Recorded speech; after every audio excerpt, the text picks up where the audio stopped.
Today we are talking about how to cook the pasta perfectly, and we're talking about the 10 mistakes that beginners make when they cook pasta. In Italy, I grew up eating Italian food, and pasta has always been my favorite thing to eat on the planet. So as an Italian, I've been eating pasta the right way all my life. So I want you to experience what my belly has been experiencing all my life. So, are you ready to cook pasta the right way? Oh campagnola bella, tu sei la reginella. Hi and welcome to Vincenzo's Plate, the place where you learn to cook Italian recipes with fun.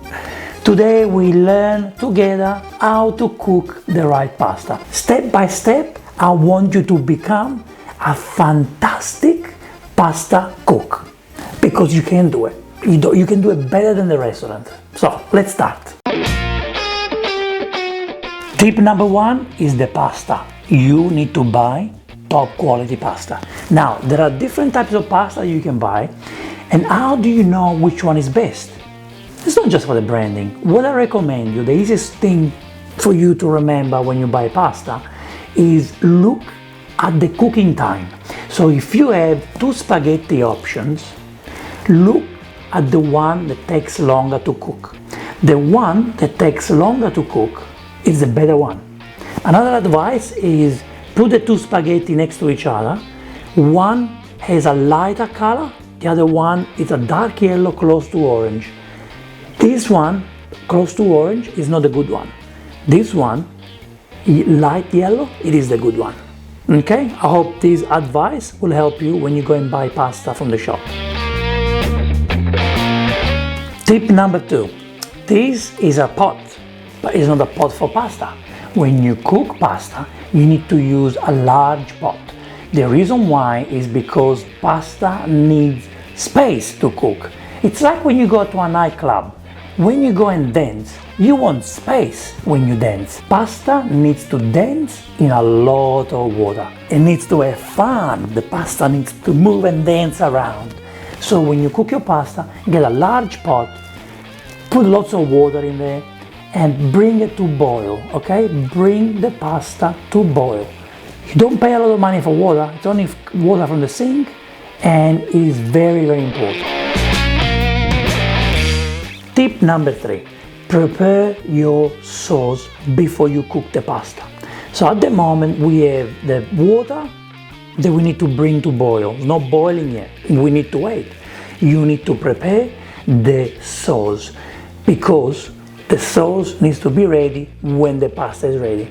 So you make any sauce that you want. Today we're making a normal, easy, delicious basil tomato sauce. I already made the sauce. This is from the bottles that we sell, Vincenzo's Plate bottle, only available in Sydney at the moment. And I just want to warm it up. When you cook your sauce, use a saucepan according to how much pasta you're cooking. If I'm making pasta for two, I'm using a small saucepan. If I make pasta for the family, I'm using a bigger saucepan. If I'm making a ragu, a bolognese sauce, then it's easier to use a large pot. Tip number four. The sauce is almost ready. The pasta water is boiling, so we need to add the salt. When you add the salt, you want to be generous. You want to add 1 spoon of rock salt or sea salt. That's what we recommend.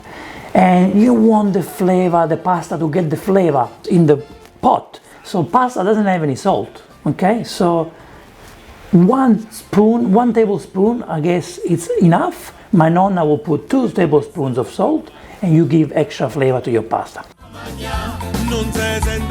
Tip number 5. Read the cooking instruction on your pasta packet. Behind the packet or at the front, it tells you 9 minutes, 10 minutes, 7 minutes, okay?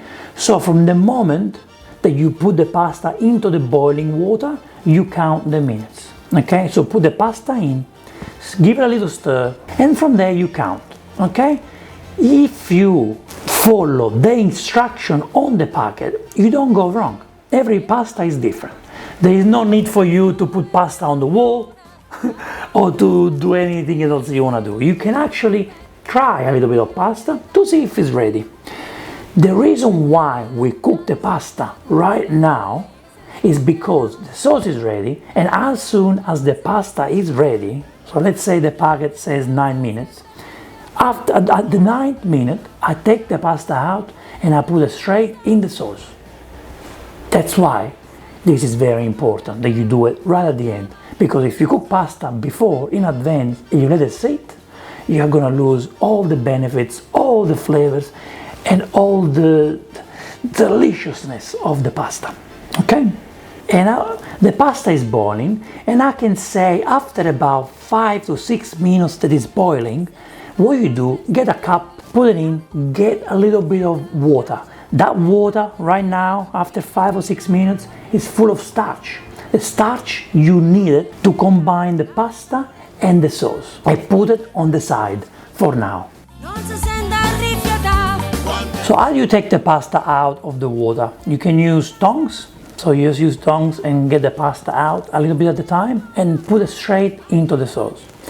You can use a small strainer, an end strainer, and get tongs to help you. And you can again get the pasta out and put it in the sauce. Another thing you can do, which is what my grandmother has been doing all her life, you put a strainer in the sink, or a colander, how you call it, a colander, throw away the pasta in there together with the water, and get rid of the water, and you put the pasta straight into the pan. If you use tortellini, ravioli, I don't recommend you to strain the pasta in the sink, but just get the pasta a little bit at a time with a spoon with holes.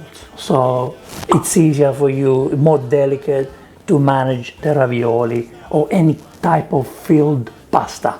The mantecatura is when you combine the flavors together. So the pasta needs to get the flavor from the sauce. Extremely important. You want to mix the starches with the sauce, so you create an emulsion, and that's what gives you an explosion of happiness into your mouth, okay?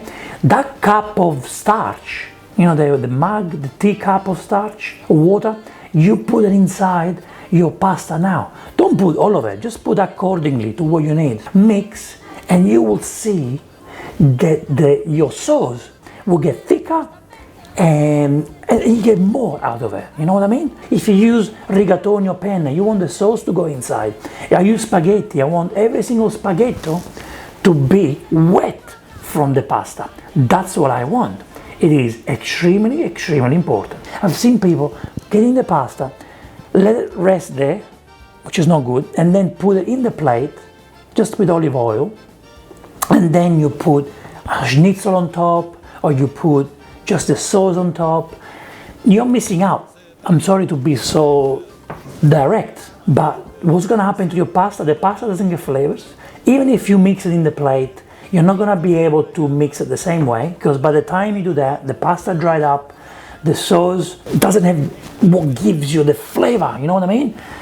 It's hard to explain, I know, especially for you that have been doing this all their life, but try what I'm saying to you now, try this way, and you will take your pasta to the next level. It's like 5-star Italian restaurants, you know, like you need to go and pay $25 for a plate of pasta. You can do it in your own kitchen, following these basic steps. And yeah, they are basic. Try what I'm saying to you now, and then you will be able to tell me, Vincenzo, you were right.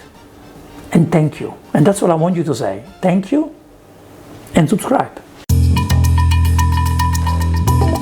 Tip number 8. Add Parmigiano or Pecorino on top of your pasta. Always. Unless it's seafood, then it's up to you. I'm not getting involved into this conversation.